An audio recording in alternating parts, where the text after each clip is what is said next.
Okay, final topic on Malkin's moments. I have some great Malkin's moments for you.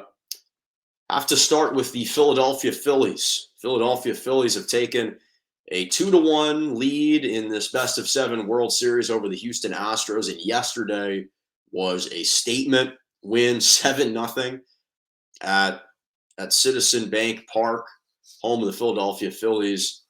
Here's what was incredible about this 7-0 victory for the Phillies. It tied a World Series record with 5 home runs in that game 3. They hit 5 individual home runs, which ties a World Series record. This Phillies team is clicking on all cylinders offensively, in particular, especially at home with the long ball. Again, and all of these 5 home runs came off the starter, Lance McCullers Jr., which apparently was a record for the most homers surrendered by a pitcher in a World Series game. Obviously, Bryce Harper got the party started in the first inning. Alex Bohm, in the second. You had Marsh in the second as well, 2 home runs in the second, and then 2 home runs in the fifth. Kyle Schwarber and Rhys Hoskins all delivering bombs.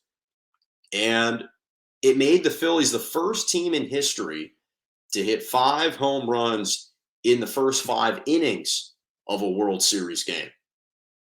Again, this crowd has been absolutely phenomenal. Citizen Bank Park has been an absolute treat to watch on television. I can't imagine what it's like, how raucous of a crowd it is when you're actually there in person. And again, I think that there is this magic pixie dust right now that has been sprinkled over the Phillies. And listen, they've got 2 straight home games to win the World Series. If you were to have presented a team with that situation, you're up 2-1, you've got 2 games at home to clinch a World Series title. Because my guess is that if the series returns back to Houston, they may not likely win that series. So if they're going to win this World Series, I think they're going to have to do it at home. But I think that they can. They've been that special at home all season. Game 4 is tonight. But this team just plays with a freedom, with a looseness, with a belief. Rob Thompson, again, took over under difficult situations midway through the season. He was enacted as the new general manager, the new manager of the team.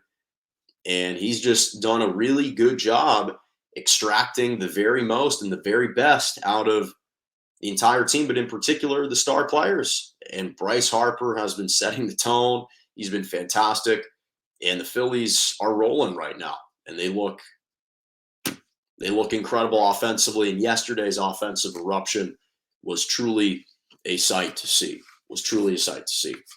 And finally, Bill Belichick moved up to number 2 all time in wins as an NFL head coach. Yesterday, or 2 days ago, the Patriots, or 3 days ago now, today's Wednesday, so Sunday, the Patriots defeated the New York Jets 22-17. Bill Belichick passed George Halas with win number 325 in his career. Again, just continues to churn out productive teams, and teams that you just automatically discount and assume aren't going to be very good.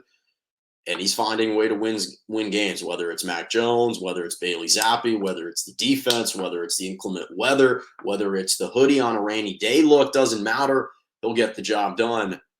And the Patriots are still actually in contention for the playoffs, which is kind of hard to believe 8 games into the season.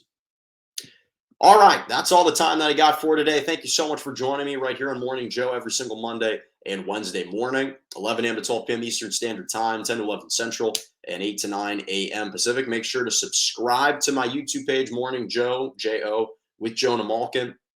Follow me on Twitter at Jonah Malkin or at morning_Joe_ JMalk97 on Instagram and Jonah Malkin on TikTok. Thanks so much. And as always, have a lovely rest of your morning.